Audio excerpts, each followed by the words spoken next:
సాక్షి life మీ ఆరోగ్య నేస్తం. Subscribe చేయండి.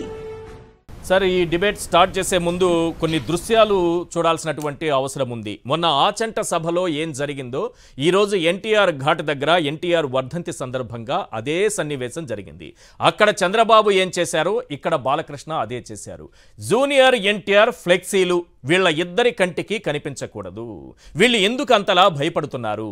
జూనియర్ అంటే వీళ్ళిద్దరికీ ఎందుకంత భయం? మనం చూస్తున్నాం ఎన్టీఆర్ ఘాటు వద్ద జూనియర్ ఎన్టీఆర్ 28వ వర్ధంతి సందర్భంగా తాతకు నివాళులు అర్పిస్తూ అక్కడ ఏర్పాటు చేసినటువంటి ఫ్లెక్సీలు ఇప్పుడే వెంటనే వాటిని తొలగించండి, తీయించేయి అంటూ అక్కడ ఆర్డర్ పాస్ చేస్తున్నటువంటి బాలకృష్ణను చూస్తున్నాం.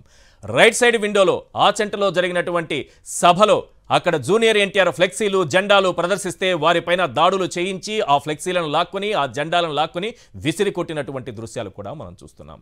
అసలు జూనియర్ అంటే వీళ్ళు ఎందుకు ఇంతలా భయపడిపోతున్నారు? రైట్, కొడాలి నాని గారు మీరు చెప్పాలి సార్. అసలు ఏంటి తాతకు కూడా నివాళులు అర్పించుకునేటటువంటి అర్హత జూనియర్ ఎన్టీఆర్కి లేదా? ఆయన ఫ్లెక్సీలు పెట్టుకోకూడదా? ఎందుకు ఈ విధంగా చేస్తున్నారు? ఆ రోజు ఎన్టీ రామారావు తెలుగుదేశం పార్టీ స్థాపించి ఆయన ముఖ్యమంత్రి అయితే ఈ వెధవ చంద్రబాబు నాయుడు ఎన్టీ రామారావు మీద పోటీ చేస్తానని చెప్పి సొల్లు ప్రగల్భాలు పలికి కాంగ్రెస్ తరఫున పోటీ చేసి ఎన్టీ రామారావు పెట్టినటువంటి అభ్యర్థి చేతుల్లో చిత్తుగా ఓడిపోయినటువంటి ఒక పనికి మాలినటువంటి మిడత చంద్రబాబు నాయుడు. ఆ తర్వాత భార్యను అడ్డం పెట్టుకుని ఎన్టీఆర్ కాళ్ళు పట్టుకుని తెలుగుదేశం పార్టీలో చేరి ఎన్టీ రామారావు దగ్గర దొంగలాగా నటించి ఆయన కుటుంబ సభ్యుల్ని ఈ పనికి మాలినటువంటి బాలకృష్ణనే ఆయన భార్యని అడ్డం పెట్టుకుని ఎన్టీ రామారావుకి ద్రోహం చేసి ఎన్టీ రామారావు దొంగ, ఎన్టీ రామారావు తెలుగుదేశం పార్టీ అధ్యక్షుడిగా ఉంటే ఆ పార్టీ నాశనం అయిపోతుందని, ఈయన ముఖ్యమంత్రిగా ఉంటే ఈ రాష్ట్రం నాశనం అయిపోతుందని చెప్పి ఈ రాష్ట్ర ప్రజలను నమ్మించి ఎన్టీ రామారావుకి ద్రోహం చేసి ఎన్టీ రామారావు ముఖ్యమంత్రి పదవిని పార్టీ అధ్యక్ష పదవిని తీసుకున్నటువంటి 420 గాడి చంద్రబాబు నాయుడు.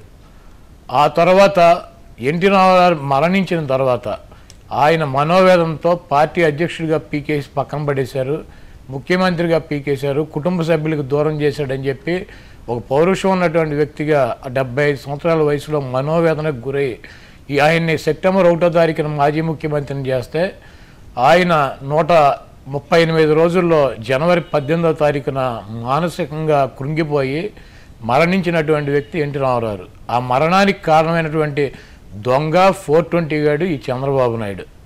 ఈరోజు అతని కోసం ఆ రోజు ఎన్టీ రామారావుని ఆ రకంగా సర్వనాశనం చేసి ఆయన మరణానికి కారణమైనటువంటి వెధవ ఈరోజు ఆయనకి దండలేస్తూ ఆయన మాకు నాయకుడు అని చెప్తూ ఆయన మా ఆదర్శం అని చెప్తూ ప్రజల్ని నమ్మించి రామారావు అంటే తెలుగుదేశం పార్టీ అంటే ఇష్టమైనటువంటి ఓట్ బ్యాంక్ కోసం ఆయనకి భజన చేస్తూ ఈరోజు ఎందుకు పనికి రానటువంటి అడ్రస్ లేనటువంటి వెధవ, ఒక మంగళగిరిలో ఒక ఎమ్మెల్యేగా కూడా గెలవలేనటువంటి ఒక సొంట ఒక నిష్ఠ దరిద్రుడి కోసం పిల్లనిచ్చినటువంటి మామ బాలకృష్ణ, కన్నటువంటి తండ్రి వీళ్ళిద్దరూ కలిసి జూనియర్ ఎన్టీఆర్ని ఎట్టి పరిస్థితిలో తొక్కిపారేయాలి, అతని పేరు కానీ అతని బొమ్మ కానీ అతనికి ఎటువంటి ఆదరణ లభించకూడదని చెప్పి ఈ చిల్లరి బాలకృష్ణ ఈ చిల్లరి చంద్రబాబు కలిసి ఎన్టీఆర్ని ఏమి చేయలేక అతను ఫ్లెక్సీలు తీయించేయటం, ఆ జెండా పట్టుకుని ఎవడన్నా మీటింగులకు వస్తే వాళ్ళ మీద